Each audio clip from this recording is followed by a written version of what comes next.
لا حول ولا قوة إلا بالله العلي العظيم. بسم الله الرحمن الرحيم. الحمد لله رب العالمين، والصلاة والسلام على سيد المرسلين وخاتم النبيين ورحمة للعالمين، وشفيع المذنبين والمخاطب بطه وياسين بالقاسم محمد،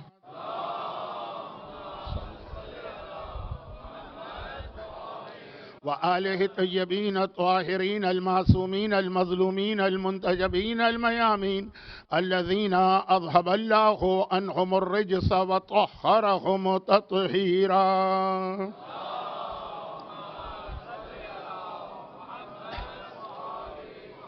سيما على الإمام المنتظر والحجة الثانية شرجل اللهم له الفرج، ولعنة الله على أعدائهم أجمعين من الأزل إلى الأبد.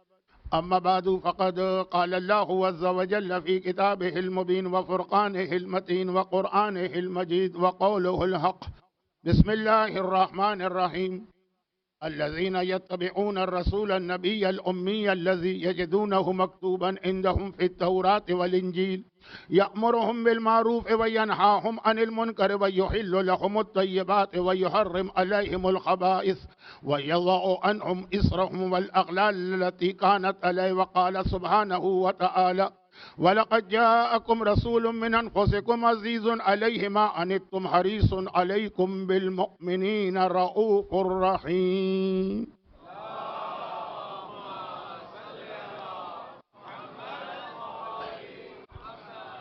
1447 ہجری کے ایام ازا کا یہ چھٹا عشرہ،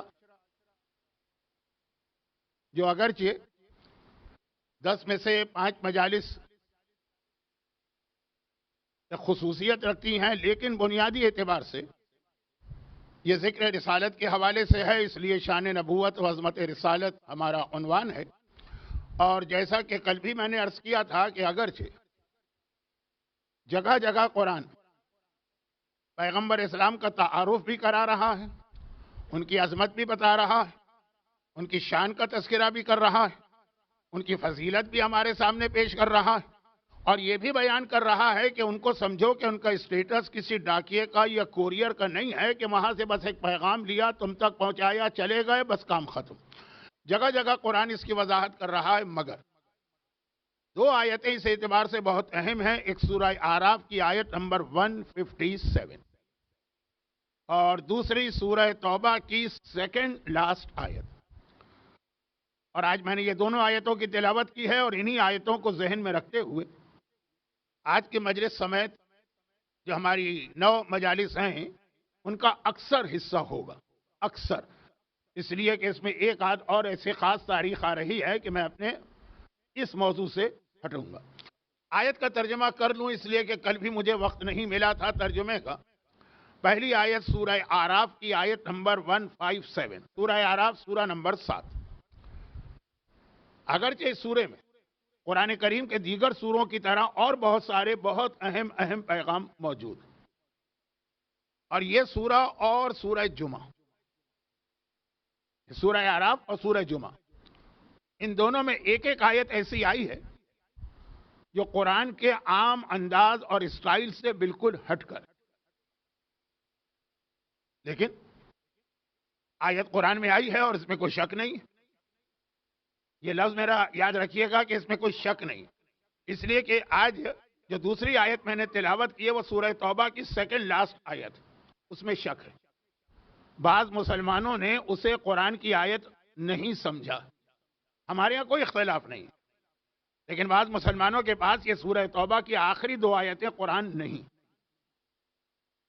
وہ جب میں ذرا اس سورہ توبہ کی آیت پر جاؤں گا تو تھوڑی اس کی وضاحت کروں گا، لیکن سورہ اعراف کی وہ آیت نہیں جو آج میں نے تلاوت کی ہے۔ میں نے کہا اس سے ہٹ کر سورہ اعراف کی ایک خصوصیت بیان کر رہا تھا کہ ایک آیت سورہ اعراف کی اور ایک آیت سورہ جمعہ کی ہے جس میں ایک ایک لفظ ایسا ہے، لفظ جو قرآن کے عام انداز سے ہٹ کر ہے، لیکن وہ بھی ہمارے لیے ایک پیغام کہ بعض ایسے دشمنان دین ہوتے ہیں جن کے لیے اس قسم کا لفظ جب قرآن میں استعمال ہو گیا، ہمیں اور آپ کو اس طرح استعمال نہیں کرنا ہے، بہت احتیاط کرنا ہے، لیکن بعض ذہنوں میں ایک خیال، غلط خیال ہوتا ہے، اس لیے کہہ رہا ہوں۔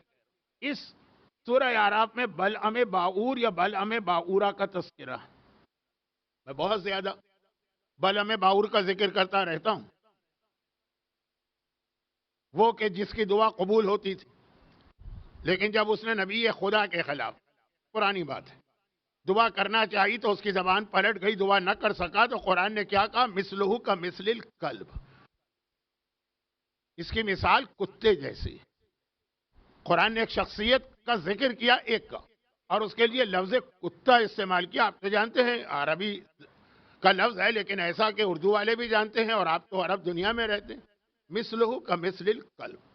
اور ایک سورہ جمعہ کی آیت ہے کمثل الحمار. ایک گروہ کے لیے قرآن نے لفظ حمار استعمال کیا، یعنی گدھا. نہ صرف یہ کہ یہ الفاظ قرآن کے ہیں، بلکہ ایک بات آ گئی ہے تو ضمن عرض کر دوں کہ جب قرآن میں یہ لفظ آ گیا تو یہ لفظ قابل احترام ہو گیا. یعنی قابل احترام کا مطلب یہ ہے کہ کتے کو عام زندگی کے اندر نجس ترین جانور سمجھا گیا ہے خنزیر کے بعد، لیکن قرآن میں یہ لفظ آ گیا ہے کتے کا، اس کو آپ بغیر وضو کے چھو بھی نہیں سکتے، کیونکہ لفظ جب قرآن کا ہو جائے گا، جب یہ قرآن کے لیے لکھا جائے. ہاں عام زندگی میں لکھا ہو تو کوئی مسئلہ نہیں. جو ایک بحث چلتی ہے کہ قرآن کریم میں چلے یہ تو کتا اور گدھے کا لفظ تھا، لیکن اس کے علاوہ قرآن کریم میں کتنی جگہ پہ شیطان کے اقوال نقل کیے، شیطان نے یہ کہا، شیطان نے یہ کہا، قال شیطان، شیطان نے یہ کہا. مگر جو شیطان نے کہا جب وہ قرآن میں آ گیا تو وہ کلام خدا بن گیا. شیطان کے قول کو بھی ہاتھ لگانا حرام ہے اگر آپ وضو سے نہ ہو. اور پھر یہ ایک لمبی بحث چلتی کہ شیطان کا کلام بھی کیا معجزہ قرار پائے گا.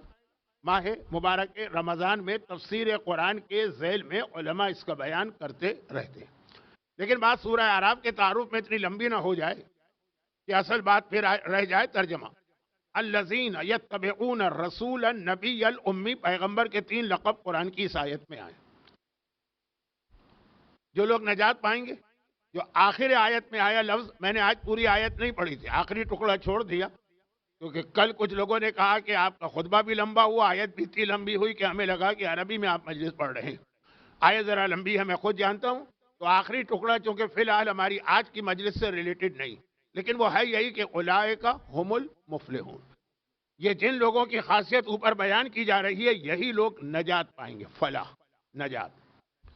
پیغمبر کا اعلان رسالت کے بعد پہلا جملہ یہی تھا، بلکہ اعلان رسالت ہی یہ تھا. یعنی جب پیغمبر کو اجازت ملی، ہمارا موضوع رسالت ہے، یہ ذہن میں رکھیے گا، ادھر ادھر اگر کچھ باتیں ہوں گی بھی تو رسول ہی سے متعلق ہوں گی.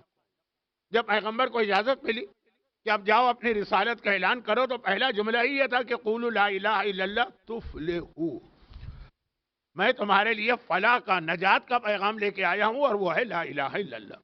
اب قرآن بتا رہا ہے کہ نجات ملے گی کس کو؟ الذین یتبعون الرسول النبی الامی، جو پیروی کریں گے، خالی نام نہیں لیں گے، خالی زبان تک نہیں رہے گا ان کی شان رسالت و عظمت رسالت کا عقیدہ. یتبعو، اتباع کریں گے، پیروی کریں گے اس رسول کی. رسول بھی ہے، نبی بھی ہے، امی بھی. ہر لفظ اپنی جگہ پہ ایک وضاحت چاہتا ہے، لیکن ابھی تو میں ترجمے کی منزل پر ہوں، وضاحت کی منزل پہ نہیں آیا. یجدونہ مکتوبا عندہم فی التوراۃ والانجیل. پیغمبر کی ایک اور خصوصیت بتائی جا رہی ہے کہ تم پاؤ گے ان کا ذکر تورات میں بھی اور انجیل میں بھی. اب اس کے بعد پیغمبر کی یہ فضیلت یا خصوصیات بیان کرنے کے بعد قرآن نے پیغمبر کی ڈیوٹیز بیان کرنا شروع کی. اچھا، ایک تو وہ ڈیوٹی ہے جو آپ سورہ جمعہ میں سنتے ہیں کہ والذی بعث فی الامیین رسولا منہم یتلو علیہم آیاتہ ہی سے آخر تک، وہ پیغمبر کی ذمہ داری ہے. اور یہ جو ڈیوٹی بتائی جا رہی ہے یہ وہ ہے جو ہم پر اور آپ پر رسالت کا احسان ہے. الذین یجدونہ مکتوبا عندہم فی التوراۃ والانجیل یأمرہم بالمعروف وینہاہم عن المنکر. یہ پیغمبر کی آفیشیل ڈیوٹی ہے کہ جہاں کوئی نیکی کا کام ہے پیغمبر حکم دیں گے، گناہ دیکھیں گے، روکیں گے. امر بالمعروف نہی عن المنکر. رسالت کی بھی یہ عظمت ہے اور شان ہے، اور امامت کا بھی یہی طریقہ ہے.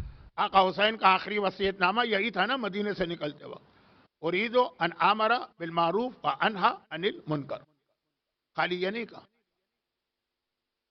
میں نکل رہا ہوں مدینے سے امر بالمعروف و نہی عن المنکر کے لیے، خالی یہ نہیں کہا وہ اسیر و بسیرت جدی، اور یہ کر کے میں اپنے نانا کی سیرت پہ چلوں گا. سیرت رسول کا خلاصہ بتایا جو قرآن کریم کے سورہ آراف میں آیا. اچھا، یامرہم بالمعروف و ینہاہم عن المنکر و یحل لہم الطیبات، اور جتنی پاکیزہ طیب چیزیں ہیں وہ ان کے لیے حلال کرتا. وَيُحَرِّمُ عَلَيْهِمُ الْخَبَائِثَ، اور جتنی خبائث، گندگی، پلید اور بری چیزیں ہیں وہ ان پہ حرام کرتا. ہمارے یہاں یہ سوال بہت زیادہ ہوتا ہے، اور آج سے نہیں ہمیشہ سے ہوتا، اور آج کل بڑھ گیا ہے کیونکہ آج کی دنیا ایسی بن گئی ہے. فلاں چیز کیوں حلال ہے، فلاں چیز کیوں حرام ہے، فلاں چیز کیوں واجب ہے، ہم یہ کیوں کریں، ہم وہ کیوں کریں. یہ کیوں کیوں کیوں کیوں کا جو سوال ہر چیز پہ ہو رہا.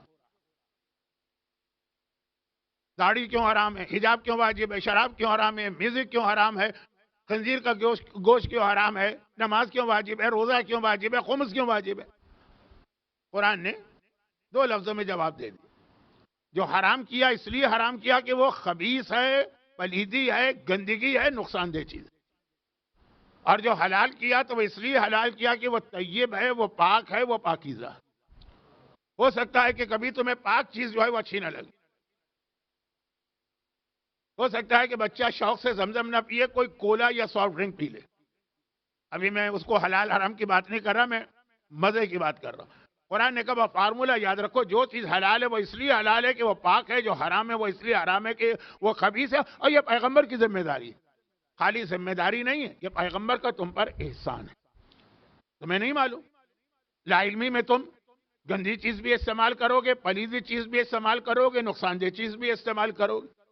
جیسے بچہ ہوتا ہے، اسے کیا پتا، لا علمی میں ہر چیز جو زمین پہ اٹھا کے منہ میں رکھ لیتا. یہ باپ اور ماں کی ذمہ داری ہے نا کہ اس کو روکتے ہیں، اگر منہ میں چلا بھی گیا تو پھر اس کو منہ سے نکالتے ہیں بچے. یہ پیغمبر کا کام. ہم اپنی لا علمی، کم علمی، کم معرفت کی وجہ سے اگر کوئی حرام چیز کھا رہے ہیں تو ہم کو نقصان پہنچا رہی ہے. وہ حدیث قدسی کا جملہ کتنی بار دہرایا جائے، لیکن چونکہ بات آ گئی ہے تو دہرا دو کہ اللہ کہتا ہے نا کہ تمہاری اطاعت سے مجھے فائدہ نہیں ہے، تمہاری معصیت سے میرا کوئی نقصان نہیں. اگر تمام جن و انس مل کے یہ طے کر لیں کہ آج سے اللہ کی اطاعت کرنا ہے تو جو میری منزلت ہے، جو میرا رتبہ ہے، جو میرا مقام ہے، اس میں جو کے دانے کے برابر اضافہ نہیں ہوگا. اور اگر سارے جن و انس مل کے یہ ارادہ کر لیں کہ آج سے اللہ کا ہر حکم توڑنا ہے، معصیت کرنا، تو جو میری عظمت ہے اس میں جو کے دانے کے برابر کمی نہیں ہوگی. نہ تمہاری طاعت مجھے فائدہ دیتی ہے، نہ تمہاری نافرمانی مجھے نقصان دیتی ہے. فائدہ ہے تو وہ تمہارا ہے، نقصان ہے تو وہ تمہارا. چنانچہ مولا کا ایک جملہ ہے جو عصمت کے خلاف نظر آتا، عصمت کے خلاف، لیکن وہ اصل میں تو اپنے لیے نہیں ہے نا، وہ ہمارے اور آپ کے لیے. کہ مولا نے فرمایا کہ آج تک میں نے کسی کے ساتھ نیکی نہیں کی ہے، آج تک میں نے کسی کے ساتھ برائی نہیں کی. اور خود ہی وضاحت کی کہ آج تک میں نے کسی کے ساتھ نیکی نہیں کی، جس کے ساتھ نیکی کی ہے وہ گویا اپنے ساتھ کی. اس کا فائدہ آپ کو ملے گا. والدین کی خدمت کریں گے، والدین کو کوئی فائدہ نہیں، فائدہ آپ کو ملنے والا. رشتہ دار کا حق ادا کریں گے، اس کا فائدہ نہیں، فائدہ آپ کو ملنے والا ہے. غرض یہ کہ جملے دہراؤں گا تو وقت ہی ضائع ہوگا، آپ سمجھ گئے بات. اور آج تک میں نے کسی کو نقصان نہیں پہنچایا. اگر کسی کا مال کسی نے چھینا، اگر کسی پہ کسی نے زیادتی کی، اگر والدین کو اٹھا کے اولاد نے ٹیشو پیپر کی طرح باہر پھینک دیا، ان کا کوئی نقصان نہیں، نقصان اپنا کر رہا ہے یہ انسان. تو یہ قرآن کریم کہہ رہا کہ تمام پورے نظام شریعت کو دو لفظوں میں سمیٹ دیا. جو تمہارے لیے لازم قرار دیا تمہارے فائدے کی چیز ہے، جو حرام قرار دیا تمہارے لیے پلید، خبیث اور نقصان دہ تھی. اور اس کے بعد پھر بہت اہم ایک لفظ آ رہا، یضع عنہم اسرہم والاغلال التی کانت علیہ. اور اس نے یضع ہٹا دیا، ہلکا کر دیا. یضع کوئی چیز اٹھانا، آپ اپنے کندھے پہ کوئی بوجھ اٹھا لیں، معلوم ہوا کہ آپ کی طاقت نہیں ہے، مگر آپ نے 50 کلو 60 کلو کا بوجھ اپنے کندھے پہ اٹھایا ہے، کمر ٹوٹی جا رہی ہے، کندھے جھکے جا رہے ہیں. ایئرپورٹ پہ اکثر میں دیکھتا ہوں 30 کلو کے 35 کلو کے سوٹ کیس ہیں، اٹھایا نہیں جا رہا، اٹھا کے لے جا رہے ہیں. یا یہ کہ جو ڈاکٹر حضرات کہتے ہیں کہ جب آپ کا ویٹ زیادہ ہو گیا، آپ کا ویٹ ہونا چاہیے 60 کلو، آپ ہو گئے 90 کلو کے، یہ 30 کلو کا ایک سوٹ کیس آپ نے اپنے کندھے پہ رکھا ہوا، جس کا آپ کا فائدہ کیا ہے؟ نقصان ہی نقصان ہے. باتیں بہت زیادہ ہو جائیں گی. قرآن کہہ رہا ہے کانت علیہ، تم نے اپنے آپ پر بلا وجہ کا فضول کا ایک بوجھ اٹھایا ہوا ہے. پیغمبر کا کام ہے یضعو. یضعو مانے ہٹانا. یضعو عنہم تمہارے اوپر سے وہ ہٹاتا ہے اسرہم. اسر کہتے ہیں بوجھ کو, وزن. والاغلال, اغلال کہتے ہیں ہتکڑی اور بیڑی کو. عمر سعد کے شعر میں لفظ اغلال ہی تھا نا, کہ سنا ہے مرنے کے بعد ہتکڑی بیڑی ہوتی ہے, سنا ہے لوگ کہتے ہیں. میں ادھر جانا نہیں چاہتا, بات کہیں کی کہیں ہوگی تو, لیکن یہ لفظ قرآن میں. اور جو بوجھ اور ہتکڑیاں تم نے زبردستی اپنے آپ پہ ڈال رکھی, یہ پیغمبر کا کام ہے یضع عنہ, اس بوجھ سے تمہیں نجات دے, تمہیں ہلکا پھلکا کرے. ہم تو الٹا سمجھتے ہیں نا, ہم تو سمجھتے ہیں کہ پیغمبر نے ہمارا وزن بڑھا دیا. جو لوگ رسول کو نہیں مانتے کتنے ہلکے پھلکے ہیں. جب دل چاہتا ہے سوتے ہیں, جب دل چاہتا ہے اٹھتے ہیں, جو دل چاہتا ہے کھاتے ہیں, جو دل چاہتا ہے پہنتے ہیں, جو تفریح ان کا دل چاہتا ہے کرتے ہیں. ہلکے پھلکے. نہ شراب پینے پہ پابندی, نہ خنزیر کھانے پہ پابندی, نہ فجر کے وقت سونے پہ پابندی, نہ رمضان کے اندر فاقہ کرنے پہ پابندی, نہ یہ کہ سال کے آخر میں خمس دینے پہ کوئی پابندی نہیں. ہلکا پھلکا. قرآن کہہ رہا الٹی بات. پیغمبر کا کام ہے جو تم نے بلا وجہ کا ایک بوجھ اپنے آپ پہ رکھا, اس سے تم کو ہلکا کر رہا ہے. اور اس کے اندر ہمارے سوشل لائف کے اتنے پیغام آ رہے ہیں. شوہر بیوی کا مسئلہ, ساس بہو کا مسئلہ, خاندانی مسائل, والدین اولاد کا مسئلہ. بات آئے گی. ابھی تو میں ترجمے میں ہوں اور 15 منٹ ہو گیا, بس ختم ہو گیا ترجمہ. آج یہاں تک آیت میں نے پڑھی. الذین یتبعون رسول النبی الامی الذی یجدونہ مکتوبا عندهم فی التوراۃ والانجیل یأمرهم بالمعروف وینہاهم عن المنکر ویحل لهم الطیبات ویضع عنہم ویحرم علیہم الخبائث ویضع عنہم اصرہم والاغلال التي کانت علیہم. یہاں تک رسول کے فضائل بتائے, رسول کی ذمہ داری بتائی, رسول کے احسانات بتائے, رسول کے آنے کے بعد جو انسانیت ایک ہلکی پھلکی ہوئی, اس بوجھ سے جو خود اپنے آپ پہ زبردستی ڈال لیا. ہاں, اس کے بعد وہ آیت آ رہی ہے کہ پھر اب ہمیں کیا کرنا ہے, وہ کل کی بات ہے, آج نہیں. دوسری آیت سورہ توبہ کی سیکنڈ لاسٹ آیت, وہاں پہ پیغمبر کی شان ایک اور انداز سے آ رہی. شان رسول. لقد جاءکم رسول من انفسکم, اللہ نے تمہارے درمیان ایک رسول بھیجا ہے. جاءکم رسول من انفسکم, تمہارے درمیان ایک رسول بھیجا ہے. کیوں؟ حریص علیکم عزیز علیہ ما عنتم حریص علیکم. اس آیت میں پیغمبر کی 4 خاصیتیں اس آیت میں آئیں. عزیز علیہ ما عنتم, جو تکلیف تم پر آتی,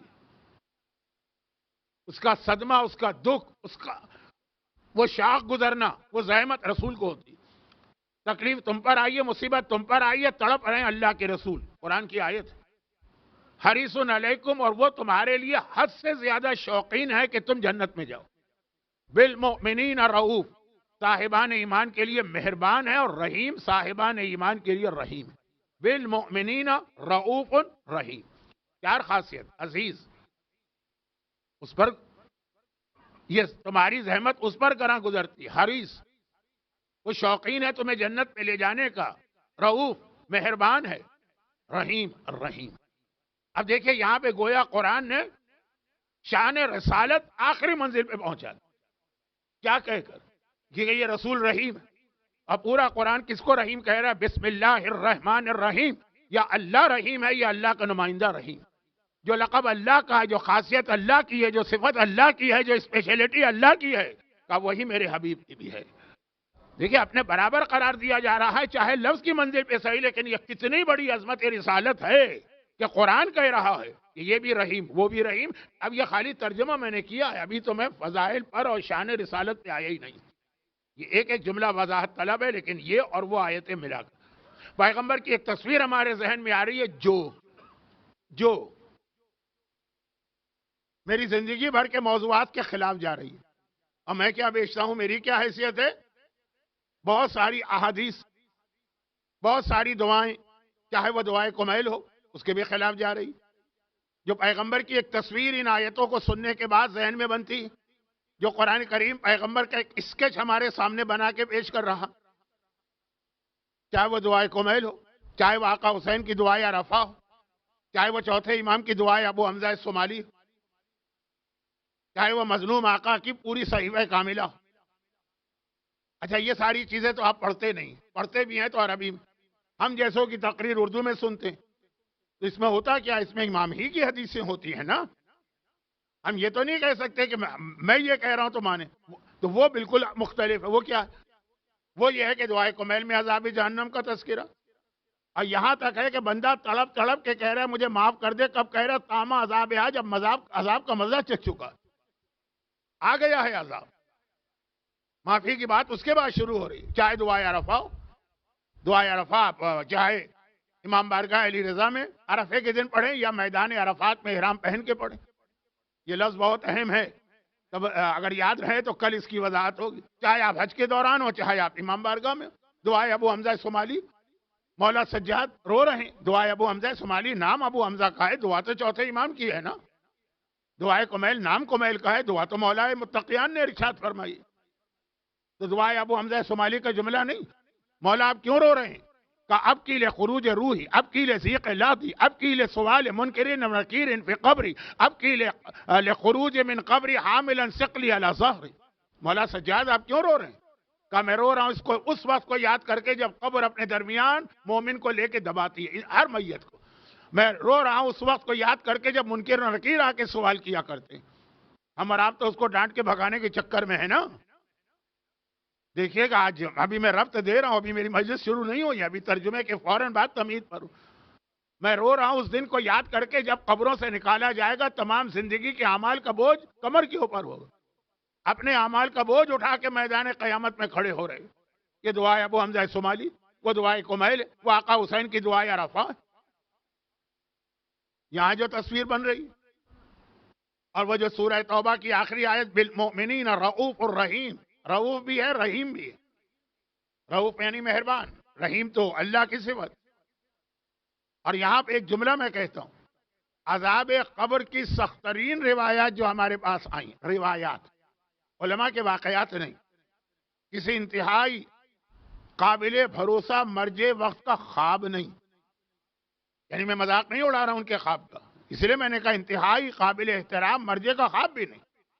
بہرحال وہ حجت تو نہیں بنتی وہ خواب. روایتیں معصوم کی روایت، اور ایسی روایتیں جس میں معصوم اپنی آنکھ سے ایک چیز دیکھ کے بتا رہے ہیں. جب معراج پیغمبر نے جو عذاب بتائے، جو کل ایک روایت پڑھی تھی نہیں، میں نے پڑھی نہیں تھی. صرف یہ کہا 11 عورتوں کا عذاب، ٹچ بھی نہیں کیا عذاب. آلریڈی اتنا بدنام ہو چکا، مزید بدنامی برداشت کرنے کی ہمت نہیں ہے. بہت ہمت ہے اور بدنام کیجئے. لیکن وہ بھی پیغمبر نے جو عذاب بتایا آنکھوں دیکھا بتایا. ہمارے لیے تو پیغمبر کا فرمان ہی کافی ہے. میں پیغمبر کی آنکھ کی تصدیق کی ضرورت نہیں ہے. لیکن ہیں شک والے لوگ تو ان کے لیے پیغمبر کہہ رہے میں خود دیکھ کے آیا ہوں. شان رسالت میں 2-3 جملے وہ آتے ہیں جو آج نہیں آئیں گے، کل پرسوں آئیں گے. کہ پیغمبر کی آنکھوں کی طاقت، پیغمبر کے کانوں کی طاقت، پیغمبر کے ہاتھوں کی طاقت، پیغمبر کے پاؤں کی شان وہ ہم سب سے مختلف ہوتی ہے. لیکن پیغمبر اپنی آنکھ سے دیکھ کے آ رہے ہیں. تو اب کوئی روایت بھی نہ رہی، آنکھ سے دیکھی بھی بات ہے. لیکن میرے حساب سے وہ ساری عذاب کی روایتیں ایک طرف اور ایک روایت ایک طرف، کہ اس سے زیادہ سخت میرے خیال میں مومن کے لیے کوئی روایت ہونی نہیں چاہیے. اور وہ کیا؟ مشہور روایت. لیکن بدقسمتی یہی ہے کہ مشہور روایتیں بھی لوگ توجہ نہیں دیتے ہیں اور اعتراض کرتے ہیں. وہ کیا روایت؟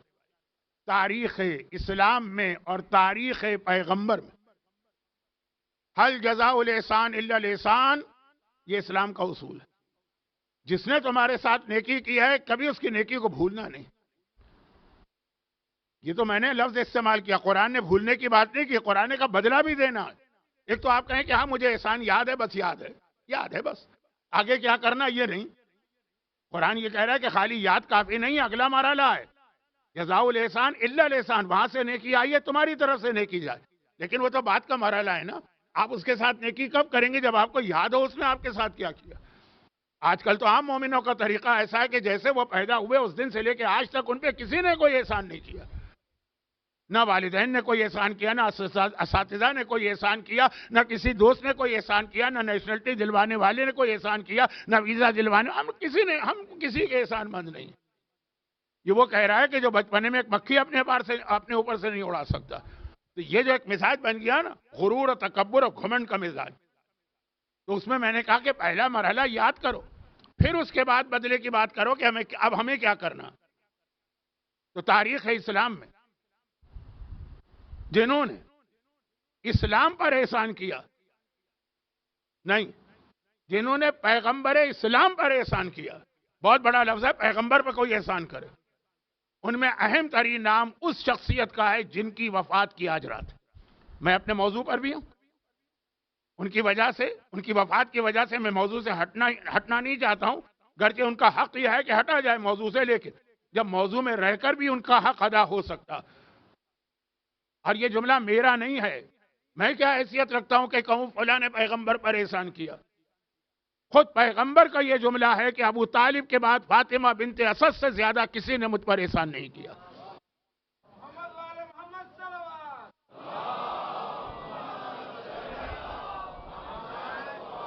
ایک جملہ میں نے کل کہا تھا، وہ جملہ میں آج دوہرا رہا ہوں، اور یہ جملہ میں اس لیے دوہرا رہا ہوں کہ خیر ہماری مجلسوں میں تو کون آتا ہے، لیکن یہ جملہ ذہن میں رہے تو آئندہ سال جب یہ تاریخ آئے تو آپ کسی اور کو بتا سکیں۔ آئندہ سال میں تو نہیں ہوں گا ان تاریخوں میں۔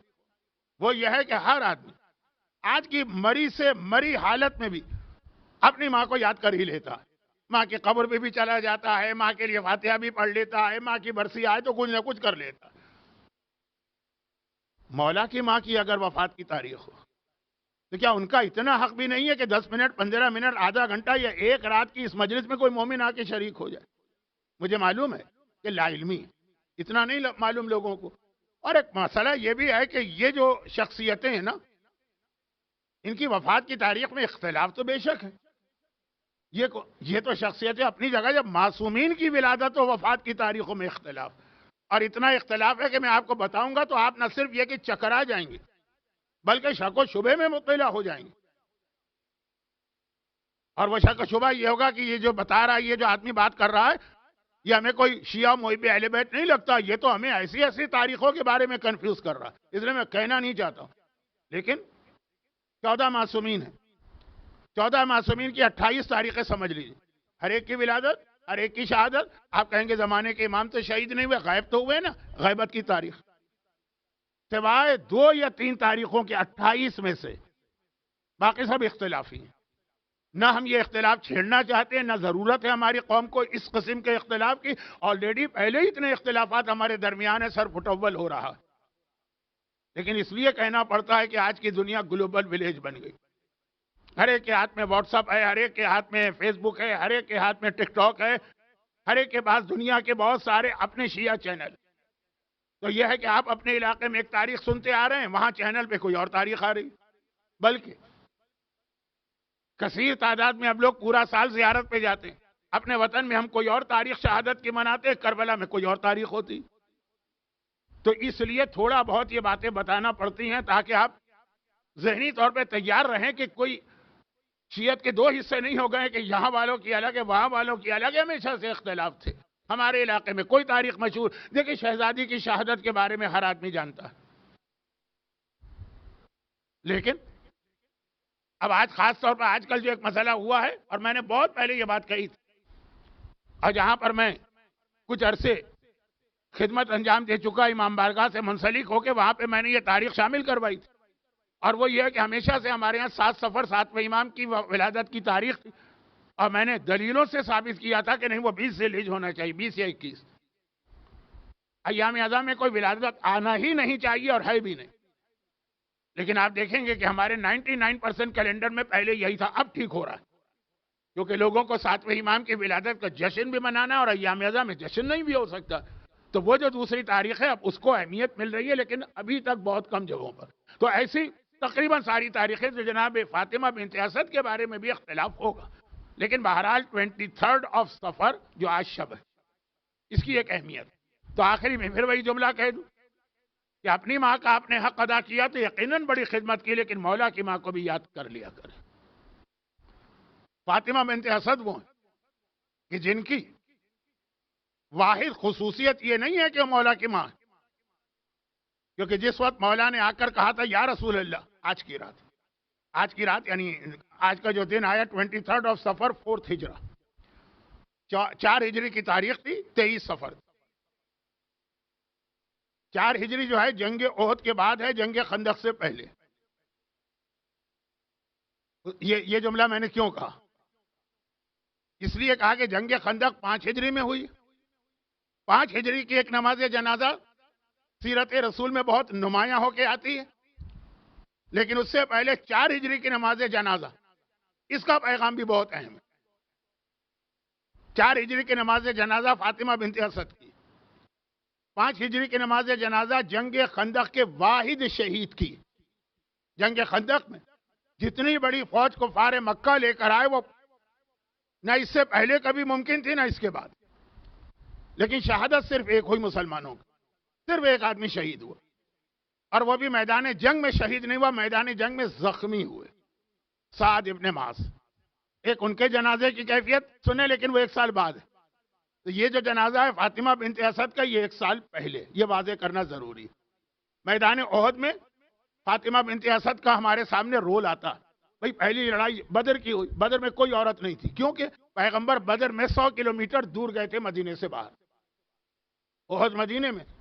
تو وہ جو خبر پھیلی نا کہ رسول اللہ شہید ہو گئے، تو رسول شہید ہو گئے تو بہت سے مسلمان شہید ہو گئے، بھگدڑ مچ گئی، جو قرآن سورہ آل عمران میں کیفیت بتاتا ہے.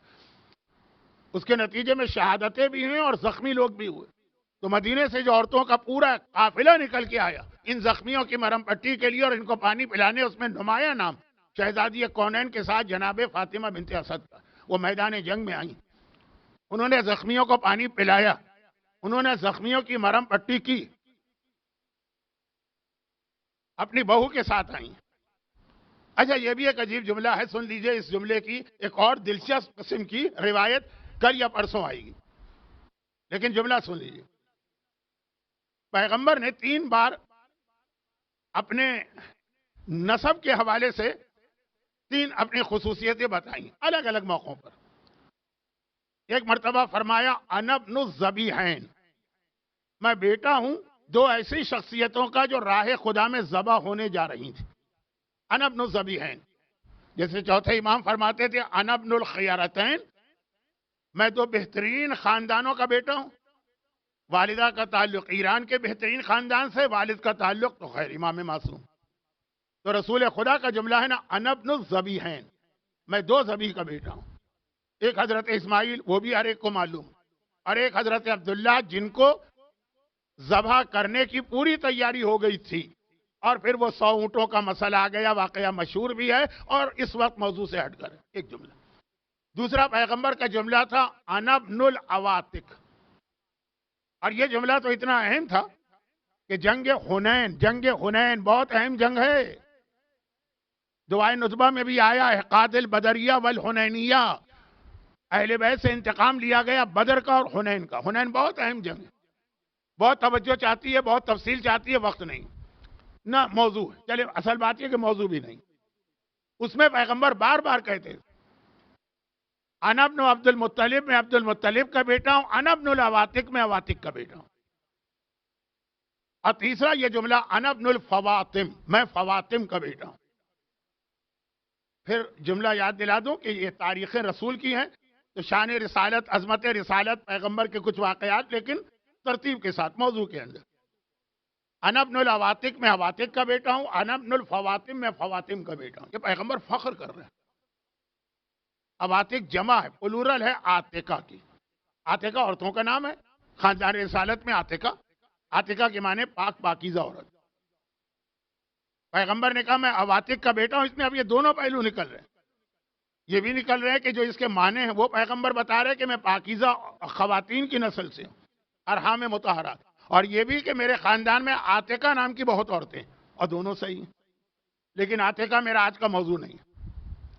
جنت البقیع کی زیارت کرنے والوں کو پتہ کہ جہاں مادر عباس علمدار ام البنین کی قبر ہے، ان کے ساتھ جناب عاتقہ کی قبر، پیغمبر کی پھوپھیوں میں سے ایک، لیکن کئی عاتقہ. وہ چھوڑے. آخری جملہ انا ابن الفواطم، میں فواطم کا بیٹا ہوں. فواطم جمع ہے فاطمہ کی، کہ کئی فاطمہ ایسی. فاطمہ کے معنی کیا ہیں یہ آپ ہر سال ایام شہادت فاطمہ میں اس لفظ کی بہت وضاحت ہوتی ہے کہ فاطمہ کے 5 معنی ہیں، وہ سب آپ سنتے ہیں، میں اس کو ریپیٹ نہیں کرنا چاہ رہا. عواتق کی میں نے تشریح کی کیونکہ اس کا ترجمہ ہمارے یہاں نہیں ہوتا. فواطم تو پتا ہے کئی معنی. پیغمبر نے کہا میں فواطم کا بیٹا ہوں. اب ایک بات یاد رکھیے گا، پنجتن 5 نام ہیں، 5 نام عربی کے ہیں، اور 5 عربی کے بہت یعنی آسان نام ہے، مگر کچھ پروردگار کی مصلحت تھی کہ ان 5 میں سے جو مردوں کے 4 نام ہیں وہ ان سے پہلے کسی کے نہیں رکھے گا، اگرچہ وہ عربی کے عام الفاظ، حسن، حسین۔ حسین جو ہے وہ حسن ہی کی تصغیر ہے، حسین کا مطلب ہے چھوٹا حسن، حسن حسین، علی بلند، عربی کا لفظ ہے، بہت پہلے سے استعمال ہو رہا ہے، نام نہیں تھا، اور خیر پیغمبر کا نام محمد پہلی بات۔ لیکن شہزادی کون ہے جو پنجتن کے اندر اس اعتبار سے بہت اہم ہے کہ حدیث قصہ پوری گھوم رہی ہے فاطمہ تو وابوہا وبالہا وبنوہا پر۔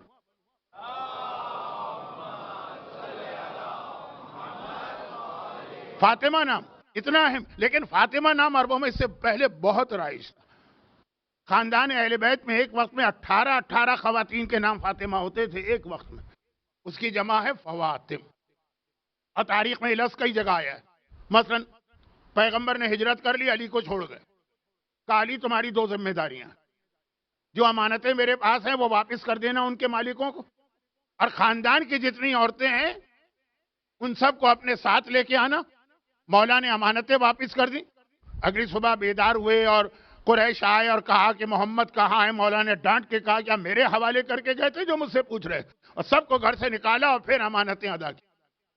اس میں بھی آپ نے مشہور واقعہ سنا ہے نا کہ ایک آدمی نے کہا کہ ہم لوگ آج ایک ڈرامہ کرتے ہیں، کوئی امانت ہم نے نہیں رکھوائی رسول کے پاس، کافر۔ ہم کہتے ہیں ہم نے امانت رکھوائی، اور علی سے کہیں گے امانت دو، بات تو نہیں ہوگی امانت۔ اگر علی نے نہیں دی تو ہمیں کہنے کا موقع ملے گا کہ محمد امین نہیں تھے، اور اگر دے دی تو دھوکہ دے دیا ہم نے علی کو، نعوذ باللہ۔ وہ واقعہ مشہور ہے، مولا کے حالات میں آتا ہے، آج تو وقت بھی نہیں ہے اور شاید ضرورت بھی نہیں، کبھی بچوں کی وجہ سے دل چاہتا ہے یہ واقعہ پڑھ دوں لیکن آج نہیں۔ تو خیر مولا نے یہ کہ اس کے بعد چلے خواتین کو لے، کیا لفظ ہے تاریخ کا، مولا فواتم کو لے کے چلے۔ یہ جو عورتیں جا رہی ہیں پیغمبر کے ساتھ، بنی ہاشم کے خواتین، جس میں زیادہ تر تو بزرگ ہیں، رشتے میں بھی بڑی ہیں، عمر میں بھی، اتنی ساری فاطمہ تھی۔ یا وہ جو ایک مشہور واقعہ ہے کہ مدینے میں ایک مرتبہ کسی نے پیغمبر کو ایک گفٹ دیا، ایک گفٹ آ کے دیا پیغمبر کو۔ وہ گفٹ ایسا تھا کہ پیغمبر کے لیے حرام تھا، وہ گفٹ ایسا تھا کہ مولا کے لیے حرام تھا۔ صدقہ نہیں ہے، گفٹ ہے، یاد رکھیے گا، صدقہ الگ چیز ہوتی ہے، تحفہ الگ چیز۔ تحفہ قبول کرو، بلکہ عجیب جملہ ہے مولا کا، مولا کا ایک جملہ ہے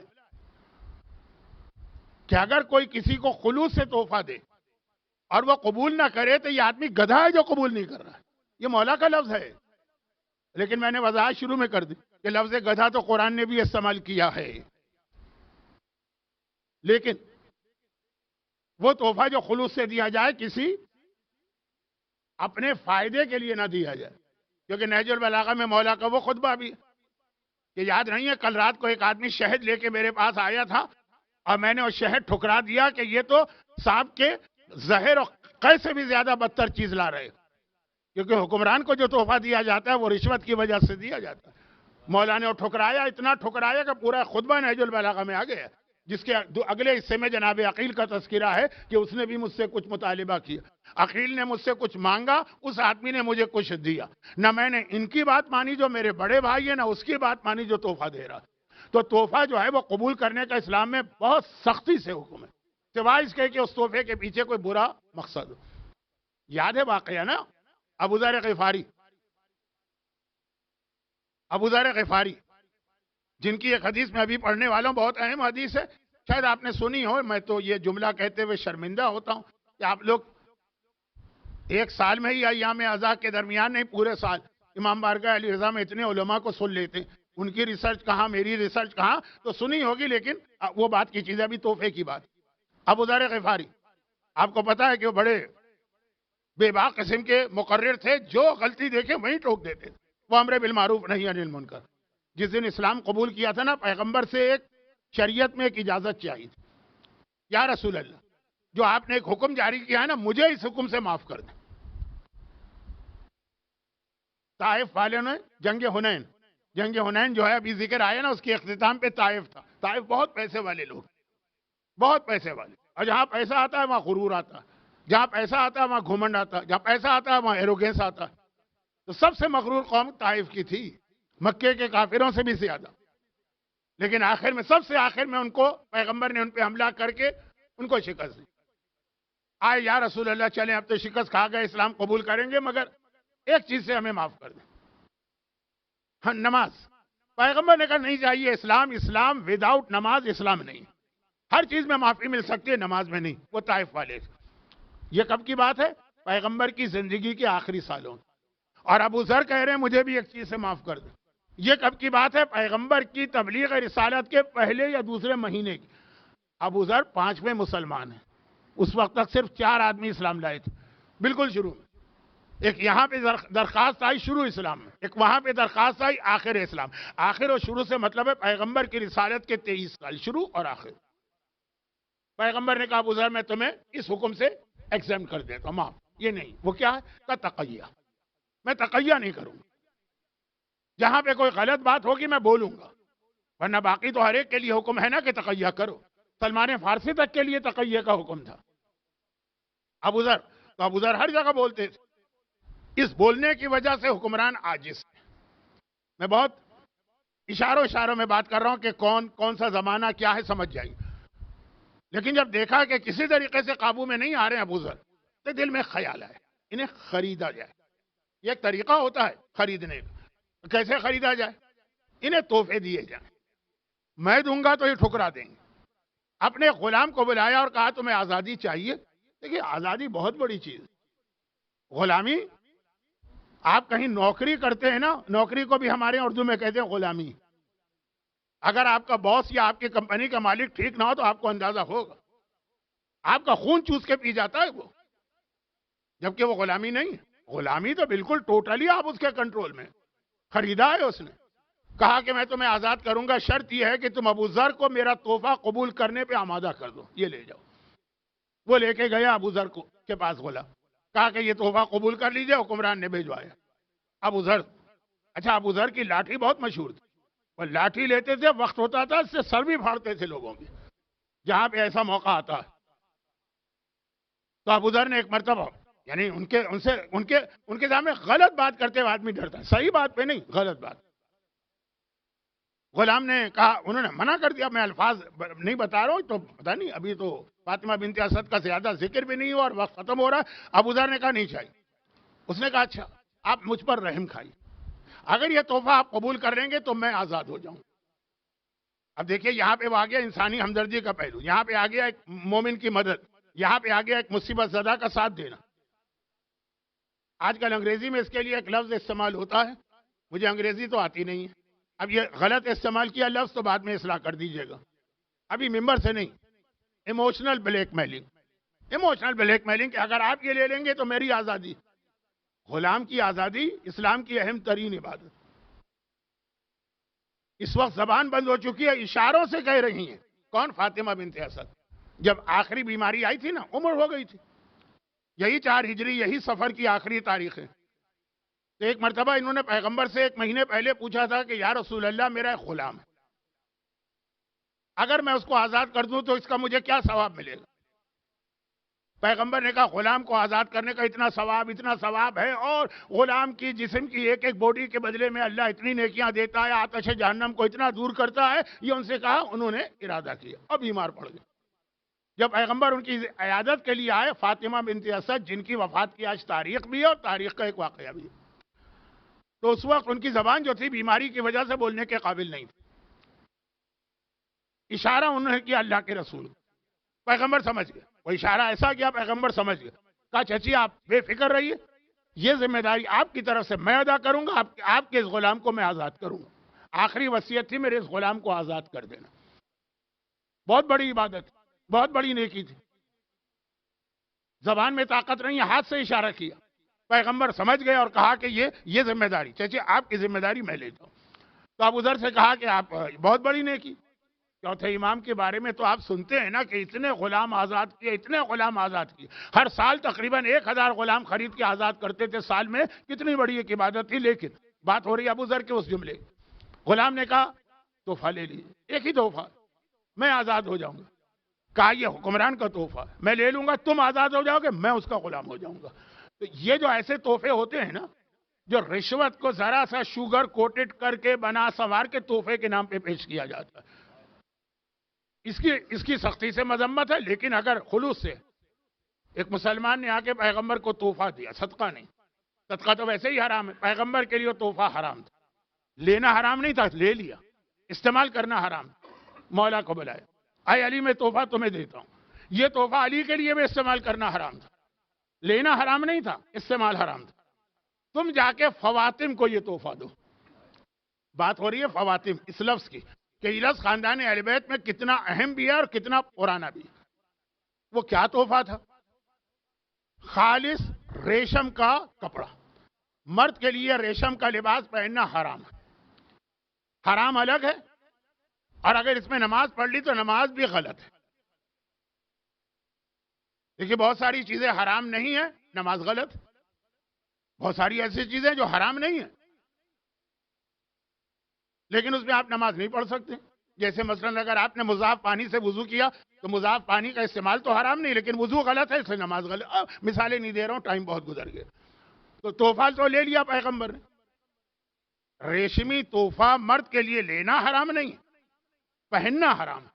بلکہ یہاں تک مسئلہ آتا ہے کہ آپ نے لے لیا، نماز میں پہنا نہیں ہے، جیب میں رکھ لیا، نماز صحیح ہے. اور ریشم سے مطلب ہے خالص ریشم. آج کل تو خالص ریشم ملتا کہاں؟ خالص ریشم کی ڈیفینیشن ہے ریشم کے کیڑے کے منہ سے نکلنے والے دھاگے سے یا تار سے جو کپڑا بنا جائے، جو آرٹیفیشل ریشم ہو یا جس کے بارے میں شک ہو، وہ تو حرام نہیں. تو بات کہیں سے کہیں جا رہی ہے، لیکن فقہی مسائل میں رک کے ایک آدھ وضاحت کر دیتا ہوں. کہا کہ علی تم لو، لیکن تمہارے لیے بھی حرام ہے. تو آپ کیا کرنا ہے؟ خواتین کو دو. عورتوں کے لیے ریشمی لباس پہننا جائز ہے، صرف دو موقعوں پہ جائز نہیں ہے. ایک کفن نہیں دے سکتے ریشمی عورت کو، اور ایک احرام. حج میں جو احرام ہوتا ہے نا، وہ اپنے عام کپڑے میں پہنے گی، ریشم نہیں، وہ الگ بحث ہے. تو خلاصہ یہ کہ یہ خواتین کو دو. اس وقت اس خاندان میں 3 فاطمہ جمع تھی. مولا نے اس کپڑے کے 3 ٹکڑے کر کے تینوں کو برابر سے تقسیم کی. یہ خود مولا کی والدہ جن کی وفات کی وجہ سے یہ میں بیان کر رہا ہوں، لیکن سیرت رسول کا سلسلہ چل رہا. ایک ٹکڑا دیا اپنی والدہ جناب فاطمہ بنت اسد کو، ان کا نام بھی فاطمہ. ایک ٹکڑا دیا اپنی بیوی کو شہزادی کونین، ان کا نام بھی فاطمہ. اور ایک ٹکڑا دیا تیسری فاطمہ کو، جسے مولا نے پالا تو نہیں، پالنے کی خواہش کی تھی، لیکن پیغمبر نے یہ ان کے بڑے بھائی جعفر طیار سے کہا تھا تم پالو. جناب حمزہ جب شہید ہوئے، ان کی ایک چھوٹی بچی تھی فاطمہ، اس کا نام بھی فاطمہ. جناب حمزہ غیر معصومین کے سید الشہداء، ان کی چھوٹی بچی، نابالغ بچی. تو اب جب باپ مر جائے تو اس بچی کو کون پالے گا؟ اس کی ماں آلریڈی مر چکی. جعفر طیار کی بیوی اسما ان کی خالہ تھی. جناب حمزہ اور جعفر طیار کیا ساڑو ہمزل کیا کہیں گے. تو پیغمبر نے کہا کہ خالہ کا حق سب سے زیادہ ہے، اس کو دے دو. پالا اس نے تھا، لیکن جب وہ بالغ ہو گئی تو مولا کے ساتھ ہی رہنے لگی. تو تین فاطمہ ایک وقت میں گھر میں تھی، ماں بھی، بیوی بھی، ایک طرح سے فرسٹ کزن بھی، جو کہی جناب حمزہ تو چچا. یہ ٹکڑا فواتم. پیغمبر کہتے ہیں انا ابن الفواتم، میں بیٹا ہوں فاطماؤں کا. اچھا، فاطمہ کے معنی بھی آپ کو پتا ہے نا، میں کہنا نہیں چاہتا تھا لیکن وضاحت ضرور. یہاں علماء کہتے ہیں اس میں دونوں پہلو آ رہے ہیں. فاطمہ کے لفظی معنی جو ہر عیب اور خرابی سے پاک و پاکیزہ ہو. یعنی میری جتنی مائیں، جتنی مائیں سے ماں، نانی، دادی، پردادی، جناب حوا تک سب پاک و پاکیزہ. جو ہم لوگ زیارت وارثہ میں بھی کہتے ہیں اشہد انک کنت نورا فی الاصلاب الشامخہ والارحام المطہرہ. لفظی معنی اور حقیقی اور وہ ظاہری معنی بھی ہیں. پیغمبر کے شجرہ نسب میں 10 فاطمہ تو ہم کو نظر آتی ہیں، 10. یہ بات ہو رہی ہے شہزادی کونین سے پہلے کی. اور ضمناً بات آ گئی کہ فاطمہ نام خاندان اہل بیت میں اتنا کامن نام تھا. علی نہیں تھا، محمد نہیں تھا، حسن نہیں تھا، حسین نہیں تھا، جبکہ وہ سارے بھی عربی کے لفظ ہیں اور عام لفظ ہیں. لیکن فاطمہ چلا آ رہا. خود بیوی کا نام فاطمہ، مولا کی، خود مولا کی والدہ کا نام فاطمہ. اب ان کے بارے میں کہا جاتا ہے فاطمہ بنت اسد نا، ان کی ماں کا نام بھی فاطمہ تھا، یعنی جناب اسد کی بیوی.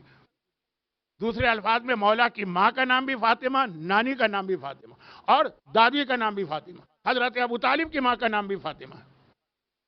دیکھیے 2 بھائی تھے، عبد المطلب اور اسد. جناب ہاشم کے بیٹے ہیں، دونوں بھائی سوتیلے بھائی ہیں، ان کی مائیں الگ الگ ہیں لیکن ہیں عبد المطلب کے بیٹے. دو بھائیوں نے اپنی اولادوں کی شادیاں کی، کزن میرج. عبد المطلب کا بیٹا ہے ابو طالب، اسد کی بیٹی ہے فاطمہ بنت اسد، دونوں کی شادی. تو دونوں کی بیویوں کے نام جو ہیں، یعنی اسد کی بیوی فاطمہ، یہ 5 فاطمہ تو میں نے جلدی جلدی بتا دیا، اور میں نام لینا شروع کروں تو پوری مجلس اس میں چلی جائے گی. تو فاطمہ بنت اسد. اب جملہ کہاں سے چلا تھا؟ جملہ یہ چلا تھا کہ آج اپنی ماں کو یاد کرنے والوں سے میرا خطاب. ہاں کوئی کہہ دے گا کہ مولانا ہم نے اپنی ماں کو زندگی میں یاد نہیں کیا، تو مولا کی ماں کو کیا یاد کرے؟ ہیں ایسے بچے ہیں؟ تو ہم نے اپنی ماں کو یاد نہیں کیا، ان کو کیا یاد کریں گے؟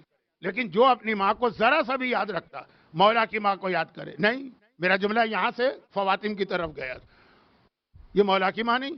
جب 23 صفر یعنی کل صبح کے وقت مولائے متقیان روتے ہوئے خدمت رسول میں پہنچے اور کہا تھا یا رسول اللہ، ابھی ابھی میری ماں کا انتقال ہو گیا. پیغمبر کا پہلا جملہ زبان پہ کیا آیا تھا؟ پہلا جملہ کہا علی تمہاری ماں کا انتقال نہیں ہوا، آج میری ماں کا انتقال ہوا. فاطمہ بنت اسد تمہاری ماں نہیں بلکہ تھا امی بعد امی، یہ میری ماں کے بعد میری ماں، یہ میری ماں ہے. اور جب جنازہ اٹھا تو پیغمبر پورے راستے فاطمہ بنت اسد کا قصیدہ پڑھتے ہوئے گئے. کیونکہ یہ جملے مجلسوں میں بہت آتے ہیں، اس لیے میں اس کو دہرا نہیں رہا ہوں، لیکن بہت ہی سرسری طور. ماں سے زیادہ مہربان تھی. جب ان کے گھر میں کھانے کو کچھ بھی نہیں ہوتا تھا، شیب ابی طالب کے 3 سال، اپنے بچوں کو بھوکا رکھتی تھی، جو تھوڑی بہت غذا تھی وہ میرے لیے رکھتی تھی. جب خود پھٹے ہوئے کپڑے پہنتی تھی، لیکن جو کپڑا آتا تھا میرے لیے اٹھا کے رکھ دیتی تھی، یہ محمد کو پہنانا.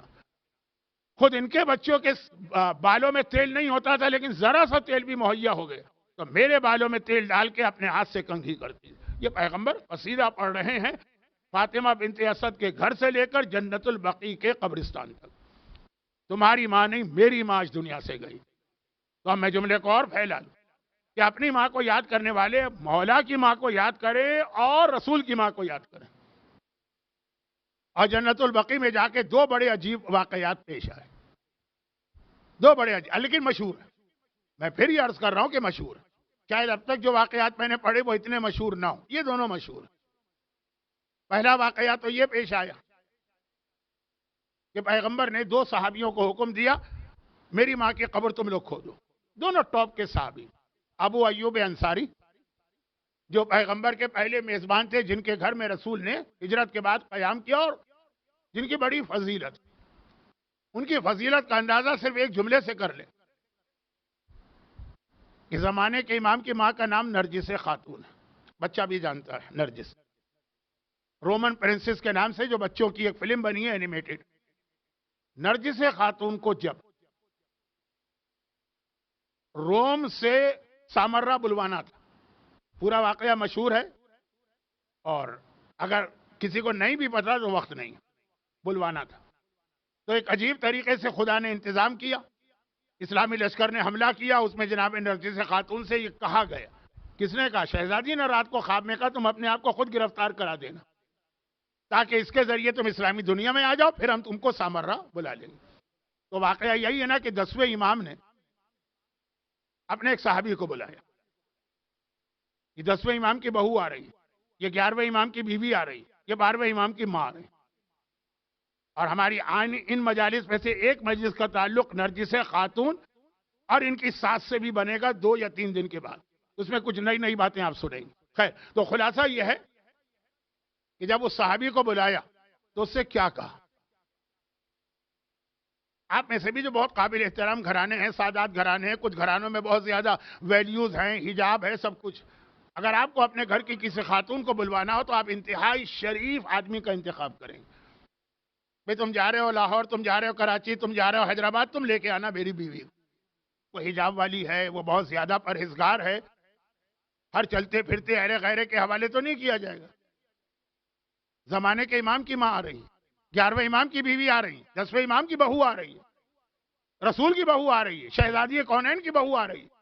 کس احتیاط کے ساتھ لے کے آنا ہے. تو جب بلایا تو کیا کہا کہ چونکہ تم ابو ایوب انصاری کی اولاد میں ہو جو ہمیشہ سے ہمارا محب رہا، اس لیے میں تمہیں یہ خدمت دے رہا ہوں.